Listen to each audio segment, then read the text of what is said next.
Welcome back to the deep end of the pool, everyone. I am so excited you're here because today we are tackling a subject that, I'll be honest, on the surface might sound a little bit like eating your vegetables before you can have dessert. I have a feeling I know exactly which chapter we are looking at today based on that introduction. You guessed it. We are diving into Chapter 8 of the NISM Equity Derivative Certification Material. The title is Legal and Regulatory Environment. Now wait. Oh, Before anyone hits the skip button or zones out thinking about laundry, let me just say this. If the stock market is a high-speed Formula One race, this chapter isn't the boring rulebook that nobody it's reads. okay, I'm listening. It's the physics of the track. Mm. It's the crash barriers. It's the safety features of the car that keep you from hitting a concrete wall at 200 miles an hour. That is a surprisingly apt analogy, and I think people often dismiss regulation as just red tape. But in financial markets, red tape is often the only thing standing between order and absolute anarchy. Exactly. We are looking at the source material from the NESM Series 8 Equity Derivative Certification Examination Workbook, specifically the December 2025 version. Our mission today is to decode this invisible force field that keeps the Indian financial market from turning into the Wild West. Right. We want to move beyond just memorizing acts and sections, Yeah. though spoiler alert, we have to cover those, Accurate. and really get to the why. Why is the market structured this way? And how does it protect you, the listener, the investor?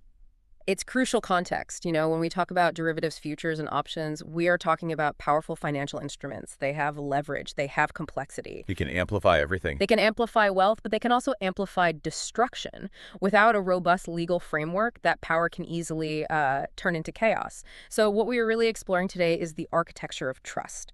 We're looking at the Securities Contracts Regulation Act, or SCRA, the SEBI Act, and the intricate web of rules for trading, clearing, and settlement. The architecture of trust. I love that, because when I open my brokerage app and press buy, I'm trusting a lot of invisible machinery, aren't I?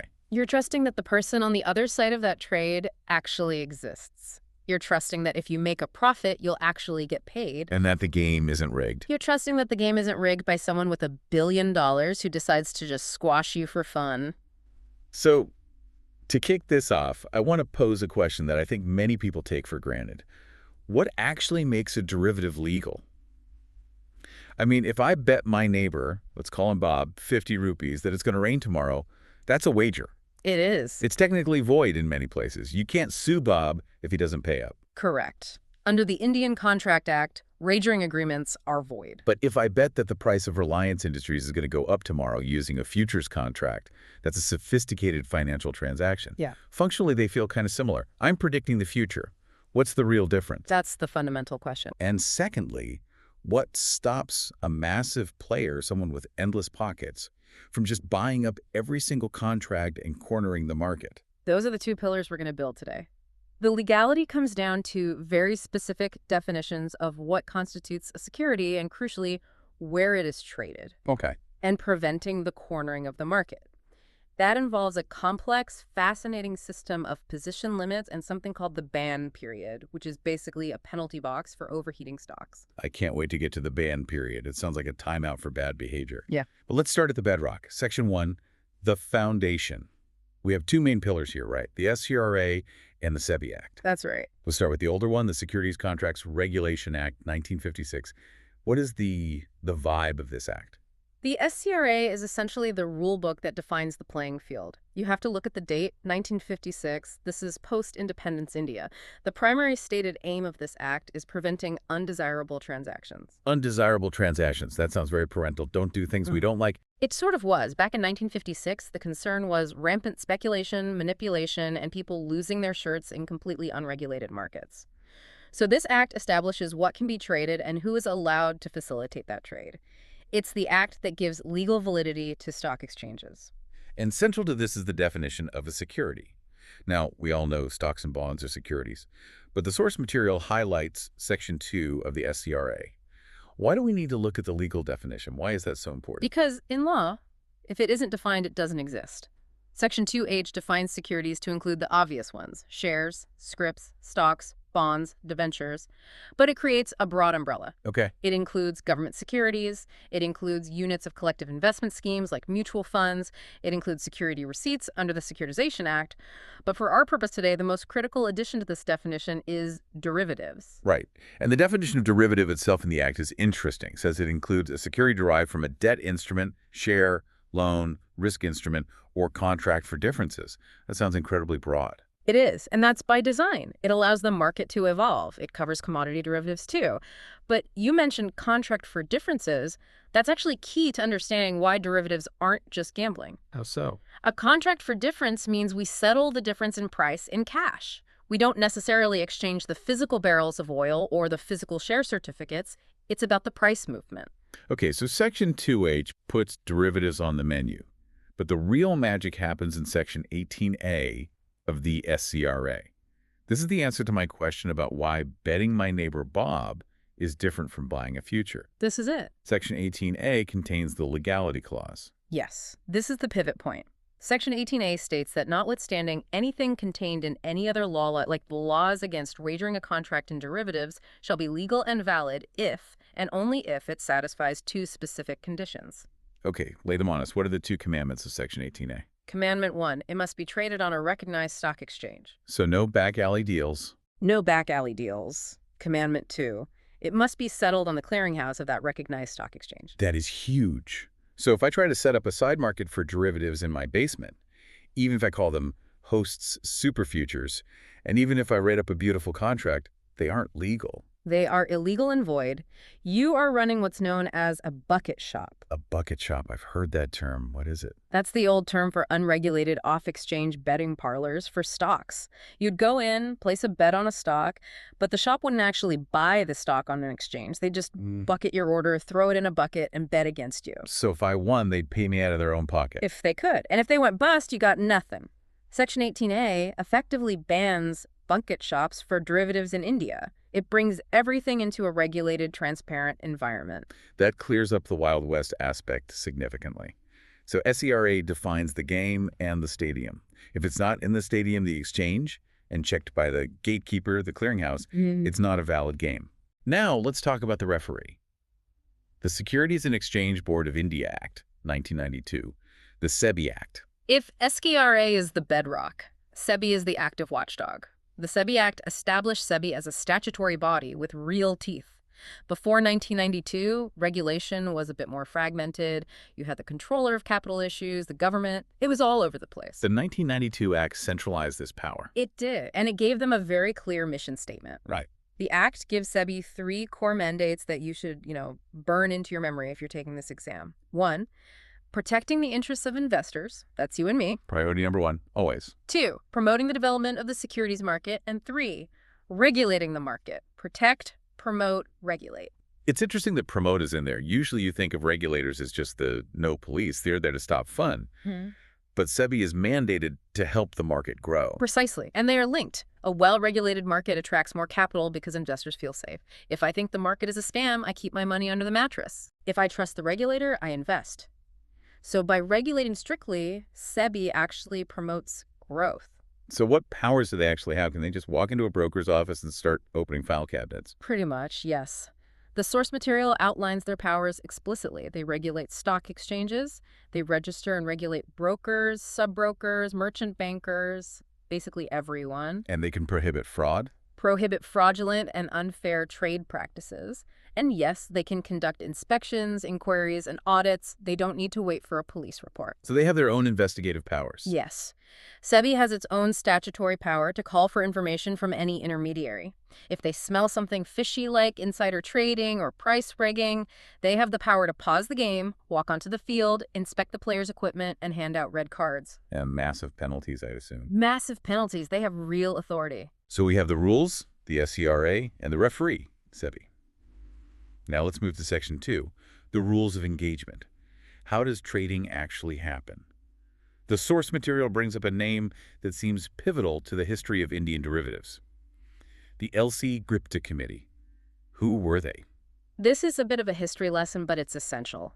Back in the late 90s, as India was opening up its economy, there was a recognition that we needed risk management tools like derivatives. You needed to catch up with the global market. Exactly. But there was also a lot of fear. Fear of what?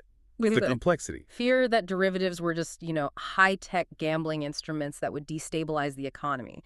We had seen scams in the past. So SEBI set up a committee under Dr. L.C. Gupta in 1996 to design a regulatory framework specifically for derivatives. I thought they didn't want to just copy-paste the U.S. model or something. No, they wanted something robust for India. And their report, which was accepted in 1998, basically set the stage for everything we see today. Okay, so what did this framework look like? What were the big recommendations?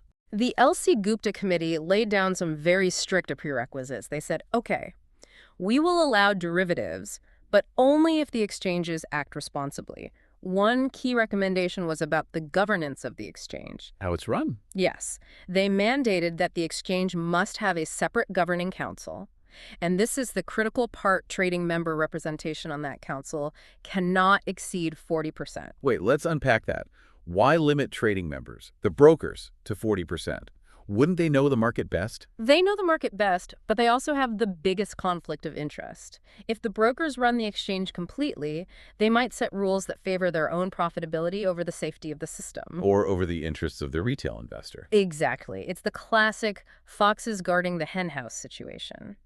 Before this, many exchanges were seen as clubs run by brokers for brokers. This 40% rule broke up the club. It professionalized the exchanges. It ensured that public interest directors and independent voices would have the majority say, a massive structural shift. That is huge. Yeah. What else did the committee mandate?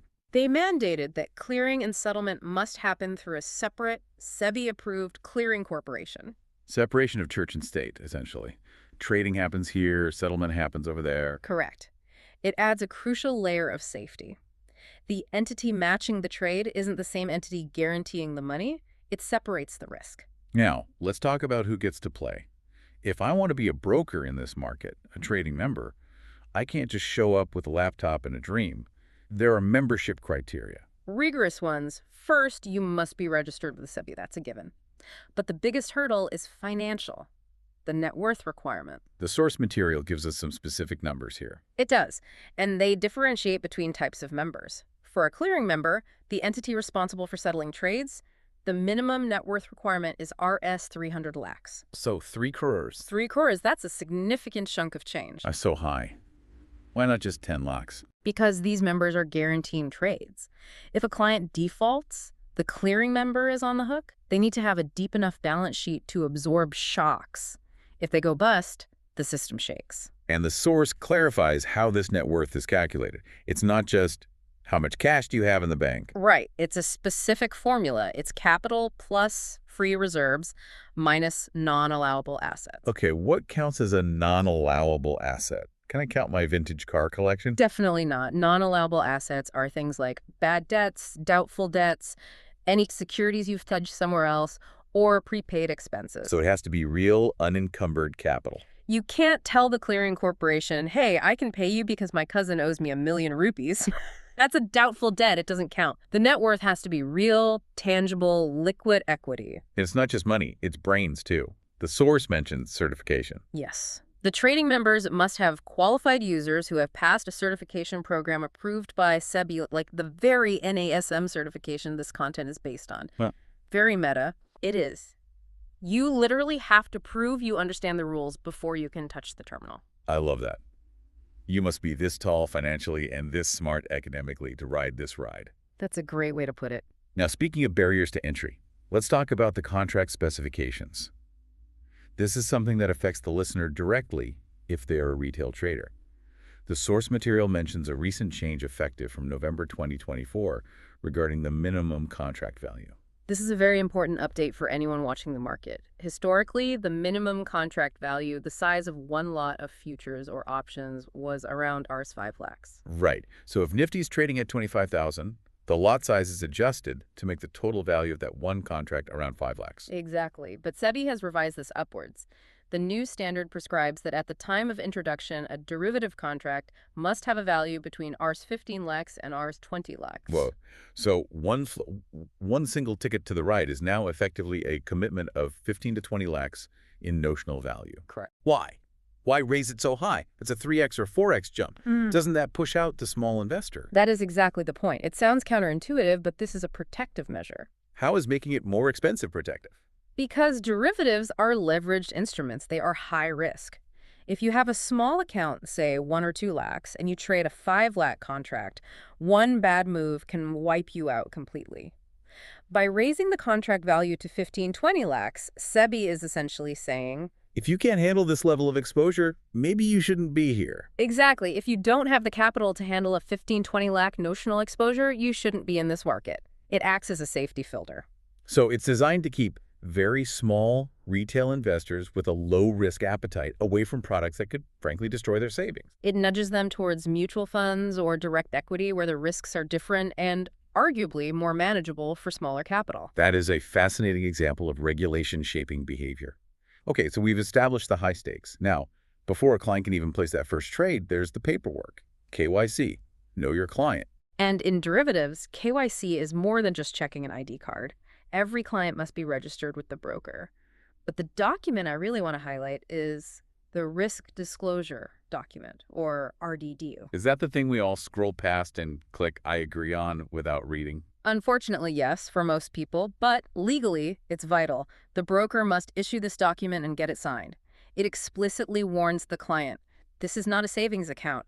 You are dealing with leverage. You can lose more than your initial investment. So it covers all the scary stuff. It covers liquidity risks, system risks, everything. It's the formal warning label on the packet. So if I lose money and try to sue the broker saying I didn't know futures were risky, they can pull out the RDD with my signature on it. That's exactly why it exists. You were warned, you acknowledged the risk. And once you're registered, you get a UCC. Yes, a unique client code. This is mandatory. Every single trade you execute is tagged with your UCC. Why is this mapping so critical? What does it prevent? Imagine a broker has 2 clients, client A and client B. Client A buys, client B sells. Without UCC, the broker could potentially net these off internally or, much worse, move trades between accounts at the end of the day. Like giving the winning trade to his brother-in-law and the losing trade to me. That's a classic example of trade allocation fraud. The UCC prevents this. When the order hits the exchange, it is already tagged client A. You can't change it later. The audit trail is immutable. So it connects the trade to the person, to the PAN card. Correct. It prevents front-running and unauthorized trading. It effectively digitizes the identity of the money. Transparency is the key. Okay, moving on to Section 3, the safety net. This is my favorite part because it explains why the market doesn't just collapse when someone defaults. We talked about the clearing corporation earlier, but let's dig into the mechanics. The source material uses a fancy legal word, novation. Novation. It sounds complex, but it's a simple, brilliant concept. Break it down for us. Imagine you, the host, want to buy a futures contract. I, the expert, want to sell one. We match on the screen. But do we know each other? No. I just see a price on the screen. I have no idea who is on the other side. Right. And you shouldn't have to worry about my creditworthiness. You shouldn't have to check if I actually have the money to cover my losses.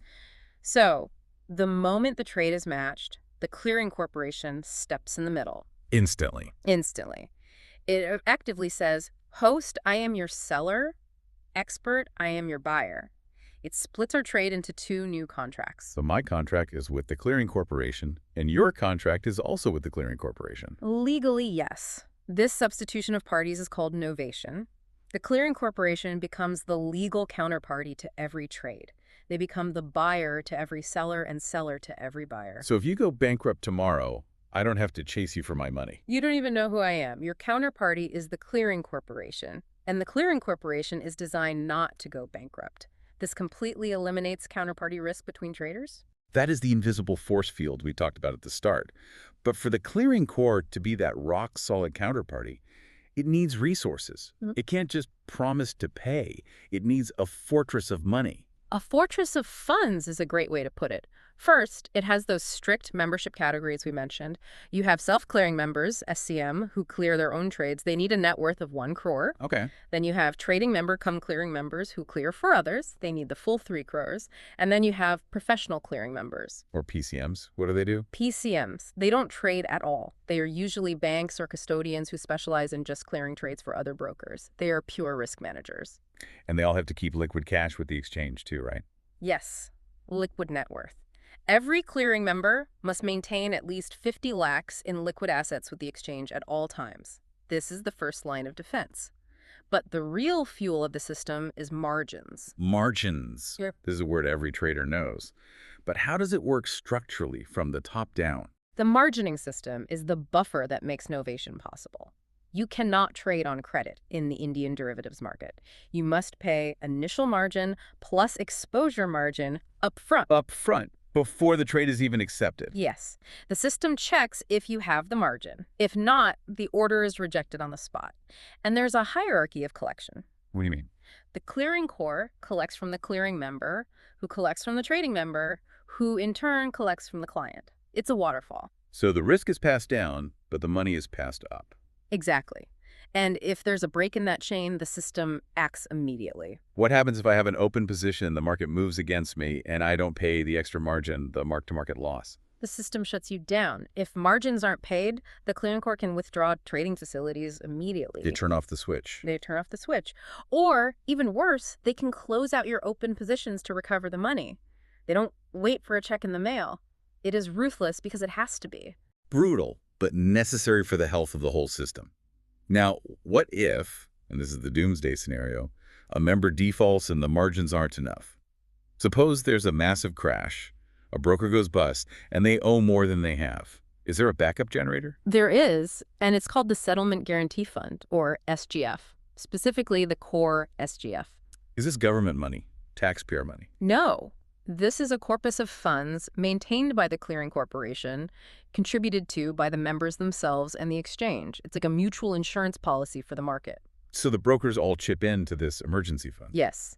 And if a member defaults and their margins and deposits are completely exhausted, the SGF is unlocked to honor the trade. So the innocent counterparty, me, the guy who made a profit, still gets paid? Correct. The show must go on. The SGF ensures that one bad apple doesn't crash the whole market. And there's another fund mentioned, the Investor Protection Fund, IPF. Is that the same thing? No, it has a distinct purpose. The SGF protects the settlement system. It saves the market's integrity.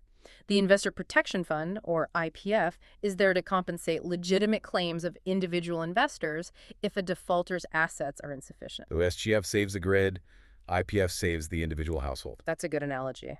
And the IPF is also used for investor education and awareness programs, which is a nice touch. Got it. Okay, let's shift gears to Section 4. We've established how the system protects itself from bankruptcy. Now let's talk about how it protects itself from manipulation. Position limits. This brings us back to your earlier question. Why can't I just buy all the futures? Let's say I'm an eccentric billionaire and I want to corner the market on company X. Right. You buy all the futures, drive the price up, and force everyone who is short to panic and buy back at any price. Exactly. The answer to stopping that is position limits. These rules prevent any single entity from having too much influence over the price of a derivative. It seems like there's a hierarchy of limits here, too. Let's start at the bottom, the client level. That's me. How much can I buy? For a specific stock, your maximum exposure, meaning your total open position, cannot exceed the higher of two numbers. Okay. It's the higher of 1% of the free float market capitalization or 5% of the total open interest in that stock. Let's define free float again for everyone. Free float refers to the shares that are actually available for trading in the market. We exclude the shares that are locked up by promoters, the government, or other strategic holders. It's the public float. So I can own a slice, but I can't own the whole pie. Even if I have the money, the system won't let me hold more than that limit. Your broker system will reject the order. And what if you try to be sneaky and use multiple brokers? That's what I was going to ask. Yeah, there's a disclosure rule. If any person or group acting in concert holds 15% or more of the open interest on an index, they have to report it. You can't hide a massive position. Okay, what about the broker, the trading member? Surely they can hold more since they have many clients. They have higher limits, yes. For index futures and options, it's the higher of ours, 7,500 crores or 15% of the total open interest. For individual stocks, their limit is 20% of the market-wide position limit. Okay, you dropped a big term there, market-wide position limit, or MWPL. Yeah, This sounds like the hard cap for the entire universe. it is. The MWPL is the absolute ceiling for the entire market on a specific stock. The formula is strictly defined. What is it? It is 20% of the number of shares held by non-promoters, basically 20% of the free float. The derivatives market for a stock cannot be larger than 20% of the real tradable shares of that company. That makes perfect sense. It keeps the tail from wagging the dog. Precisely. If there are more derivative contracts than actual shares available to trade, you get a short squeeze or a long squeeze situation where the price detaches from reality. The MWPL keeps the derivative tied to the underlying asset. But what happens when the market gets close to that 20% ceiling? I often hear traders complaining, oh, this stock is in the ban period. This is where the traffic light turns red. Yes, the exchange monitors the aggregate open interest, or OI, every single day. If the total OI across all exchanges for all clients crosses 95% of that MWPL, The alarm bell rings. the alarm bell rings and the stock enters the ban period. Red light. Red light. Once a stock is in the ban period, no fresh positions are allowed. You cannot buy a new contract to go long, and you cannot sell a new contract to go short. So the shop is closed for new business. Not entirely. The exit door is open. You are allowed to trade only to reduce your existing position. You can square off. Ah, so you can leave the party, but no one new can enter. The goal is to get people to leave. Exactly. The goal is to reduce the open interest and let the pressure out of the system. And if I try to be clever and increase my position during a ban, oh, no one is looking, I'll just buy one more lot. You will pay a hefty penalty. The exchanges take this very, very seriously. You are adding pressure to a vessel that's already about to burst. When does the green light come back on? How does a stock get out of jail? It gets out when the pressure cools off significantly. Normal trading only resumes when the aggregate open interest drops all the way down to 80% of the MWTL. So it has to fall from 95% all the way down to 80%. Yes, there's a 15% buffer. It prevents a stock from flickering in and out of the ban list every hour. It forces a real sustained reduction in leverage before things can go back to normal. That is a very smart mechanism. Yeah. Now let's move to Section 5, Crisis Management. We talked about margins and funds, but what is the actual procedure when things go truly wrong? Let's say a big trading member defaults. The moment a default happens in the derivatives segment, the source material says it is treated as a default in all segments. So you don't get to be broke in futures, but rich in cash equities. No. The exchange freezes everything associated with that member, and then they follow a standard operating procedure, or SOP. And what's the first priority in that SOP? Protecting the small investor. The SOP dictates that the exchange uses any unencumbered deposits of the defaulting member to settle the credit balances of small investors first. And unencumbered means deposits that aren't pledged or locked up elsewhere. Right. Clean cash or assets. And small investor is specifically defined as having claims under Rs 25 lakh. Small guys eat first. I like that. What about the bigger clients? Larger investors are paid on a pro rata basis from whatever remains. But crucially, the clearing corporation has the power to transfer client positions. What does that mean? If your broker fails, but you are solvent and your account is fine, the clearing corp can try to migrate your open positions to a healthy, solvent broker. So I'm not forced to close out my positions at a terrible price just because my broker messed up. That's the goal. It saves the client from the broker's mistakes. It's a vital safety feature. But what if the problem isn't financial? What if it's technical? We've all seen glitches happen. Screens go blank. Panic ensues. The glitch protocol. SEBI has very strict rules here now.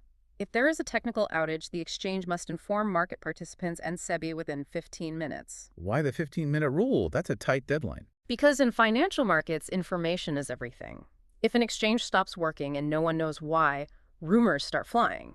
Is it a hack? Is the exchange bankrupt? And that causes panic selling on other exchanges. Exactly. By mandating a 15-minute communication window, the regulator ensures that the narrative is controlled and factual. It calms the market. And if the outage drags on for a long time? If it lasts more than an hour, and specifically if trading doesn't resume by 1 hour before the normal market, closed trading hours might be extended. Extended into the evening. Potentially. For example, if an outage happens late in the day, say after 2:30 p.m., and they can't fix it by 3:30 p.m., they might extend trading hours. This allows people to square off positions. You can't just leave people hanging with open risk overnight because the computer crashed. Now they have to switch to a backup site, I assume? Of course. They are required to activate disaster recovery, or DR, sites to restore normalcy as quickly as possible. It's reassuring to know there's a detailed plan for when the lights go out. Finally, Section 6. The inevitable duo. Accounting and taxation. I know it's not the most exciting part, but if you're making money, you need to know this. It's where the rubber meets the road. Let's look at accounting first. The key takeaway from the source is how initial margin is treated. When you pay that margin, is it an expense? It feels like an expense when it leaves my account. It does, but it's not. It's a deposit. In your books, it's debited to an account like initial margin equity futures account. It's an asset. It's your money, just parked with the broker. Okay, so the real action is the mark-to-market, or MTM, the daily profit or loss. Right. The daily MTM is credited or debited to your bank account and is recognized in your profit and loss account immediately. You don't wait for the contract to expire to recognize the daily swings. And taxation. This is a common point of confusion. Is trading futures speculation for tax purposes? Yeah. Like winning the lottery? This is a critical distinction. Historically, yes, it was considered speculative. But since the 2005 amendment to Section 43(5) of the Income Tax Act, F&O trading on a recognized exchange is generally treated as non-speculative business income. Why does that distinction matter so much? I'm paying tax either way. It matters for setting off your losses. Speculative losses, like from gambling, can only be set off against speculative gains, but non-speculative business losses Can be set off against other business income. correct, excluding salary income, and they can be carried forward for 8 years. That is a huge advantage. So if I have a bad year in trading, I can offset those losses against profits from my other business. Yes. It gives the trader much more flexibility in tax planning. It effectively treats trading as a legitimate business activity, not just a game of chance. And finally, the tax we pay on every trade, whether we win or lose, STT. Securities transaction tax. It's applied on sell transactions for futures and options. It's a direct transaction cost. One little nuance the source points out. If you exercise an option, the purchaser pays STT on the settlement price. Okay, we've covered a massive amount of ground. We've gone from the definition of a security in 1956 all the way to modern disaster recovery protocols. It really highlights that the derivatives market isn't the Wild West. It's a fortress. It has high walls, which are the entry barriers, like net worth, Strong guards, which is SEBI. strict house rules, the SCRA, and emergency exits for crisis management. So let's synthesize this. We started by asking what makes this all legal. The answer is the SCRA, Section 18A, has to be exchange traded and centrally cleared. We asked what stops the big fish from eating the pond. The answer is position limits and the ban period mechanism. And we looked at the safety nets, the margins, the settlement guarantee fund, the principle of novation. It's all designed to balance access with safety. It forces players to have skin in the game via margins and net worth requirements, ensuring that if one domino falls, the whole table doesn't collapse. It really is a system designed for resilience. But here's my final provocative thought for you, the listener. We talked about the contract size increasing to 15-20 lakhs. We talked about strict net worth requirements for members. We talked about ban periods that restrict trading. I see where you're going with this. Is the market moving toward being an exclusive club for sophisticated, wealthy investors? Or is this high barrier to entry the only way to protect the retail learner from the inherent volatility of derivatives? Are we protecting people, or are we excluding them? That is the eternal regulatory debate, isn't it? Safety versus access. But looking at the complexity of these instruments, one could argue that the exclusion is actually the ultimate form of consumer protection. Something to chew on. And hey, next time you sign up for a brokerage account, maybe actually scroll through and read that risk disclosure document. It turns out there's some important stuff in there. It's not just fine print, it's your survival guide. Thanks for diving deep with us today. We'll see you in the next one. Goodbye and trade safe.